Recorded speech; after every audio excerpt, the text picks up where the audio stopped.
पास कोई मुद्दा नहीं होता और विपक्ष मुद्दा ढूंढना चाहता है तो विपक्ष की मदद हम नहीं कर सकते। हमारी जिम्मेदारी है उपभोक्ताओं की मदद करने की, हमारी जिम्मेदारी है उपभोक्ताओं की सुरक्षा देखने के लिए। क्या है संचार साथी? संचार साथी एक ऐप है और एक पोर्टल है जिसके आधार पर हर एक उपभोक्ता अपनी सुरक्षा अपने हाथों से कर पाता है। ये जन भागीदारी का एक कदम है। इसमें लोगों को ऑब्जेक्शन नहीं, लोगों को स्वागत करना चाहिए। इसके आधार पर जब आप मोबाइल फोन खरीदते हो, उसके आधार पर IMEI नंबर फेक है कि जेन्युइन है, उसका रिकॉग्निशन आप संचार साथी ऐप के आधार पर कर सकते हो। आज तक संचार साथी पोर्टल के 20 करोड़ डाउनलोड हुए, ऐप के 1.5 करोड़ से ज्यादा डाउनलोड हुए। और ये सफल क्यों है?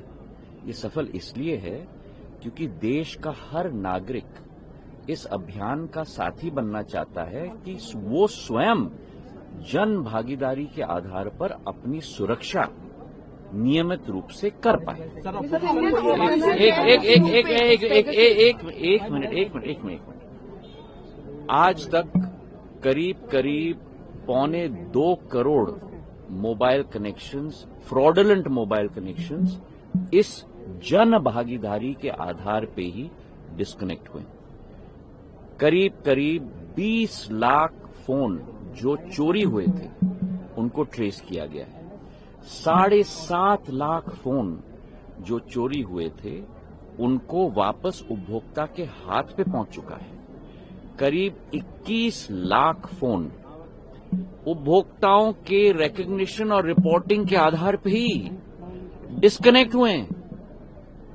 तो एक तरफ जहां दूरसंचार के आधार पर देश का एक एक नागरिक कनेक्ट हो रहा है, वहीं दूरसंचार के आधार पर कई ऐसी शक्तियां भी हैं जो इस दूरसंचार की सुविधा का दुरुपयोग करके लोगों के ऊपर फ्रॉड कर रही हैं, लोगों का पैसा ले जा रही हैं, लोगों के फोन्स चोरी कर रहे हैं। और उसकी सुरक्षा में जनता की भागीदारी हो, इसके आधार पर संचार साथी ऐप का नियम हमने बनाया है। अब एक मिनट, इसके आधार पर ना कोई स्नूपिंग है, ना कोई कॉल मॉनिटरिंग है।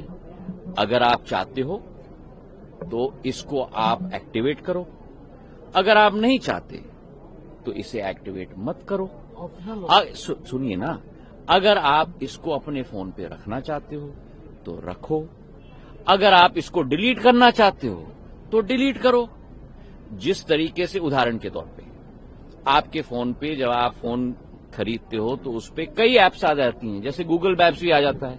अब आपको गूगल मैप इस्तेमाल नहीं करना है तो आप डिलीट कर लो। अगर आपको संचार साथी इस्तेमाल नहीं करना है तो डिलीट कर दो। इसका मतलब ये ऑप्शनल है सर। ऑब्वियसली डिलीट कर सकते हो आप, कोई प्रॉब्लम नहीं है। तो बात का बतंगड़, एक मिनट, वही तो हर भ्रम को मैं तोड़ने की कोशिश कर रहा हूं। ये कस्टमर प्रोटेक्शन की बात है और हर भ्रम को मैं तोड़ने की कोशिश कर रहा हूं।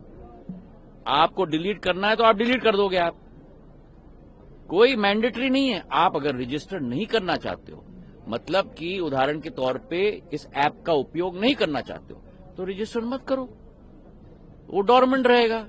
डिलीट करना है तो डिलीट कर लो। पर क्या हो, एक मिनट, पर हर व्यक्ति को देश में नहीं मालूम कि मुझे फ्रॉड से प्रोटेक्ट करने के लिए, मुझे चोरी से प्रोटेक्ट करने के लिए ये ऐप है। तो हर व्यक्ति तक ये ऐप पहुंचाना हमारी जिम्मेदारी है। अगर आपको डिलीट करना है तो डिलीट कर दो, नहीं इस्तेमाल करना है तो रजिस्टर मत करो। जब आप रजिस्टर करोगे तभी तो एक्टिव होगा, रजिस्टर नहीं करोगे तो इनएक्टिव होगा। इसका मतलब संचार साथी ऐप हम डिलीट कर सकते हैं अपने फोन में? बिल्कुल डिलीट कर सकते हो आप। सिर्फ इनबिल्ट ऑप्शन है, उसे आप डिलीट कर। आप उसको जिस तरीके से अपने फोन पे दूसरे ऐप को दबाओगे और कहोगे डिलीट, वैसे इसको भी दबा सकते हो और कह सकते हो डिलीट। चलिए, संचार साथी प्रॉब्लम क्या है कि विपक्ष कुर्सी के नीचे, कुर्सी के पीछे, कुर्सी के लिए मुद्दे ढूंढ रहा है।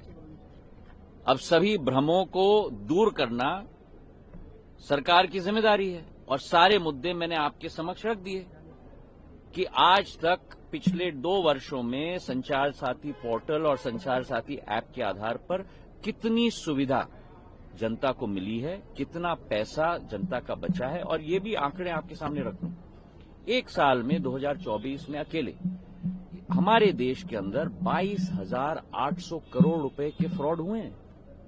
तो एक तरफ विपक्ष चिल्ला रहा है कि आप फ्रॉड कैसे रोकेंगे, दूसरी तरफ अगर संचार साथी का ऐप हमने आम नागरिक को दे दिया तो कह रहे हैं पेगासस। तो करो तो मरो, न करो तो मरो। तो जो लोग सत्य नहीं देखना चाहते हैं उन लोगों को हम सत्य नहीं दिखा सकते। जो लोग सुविधा इस्तेमाल करना चाहते हैं वो करें, जो नहीं करना चाहते हैं और डिलीट करना चाहते हैं वो डिलीट करें। प्रॉब्लम क्या है? Thank you.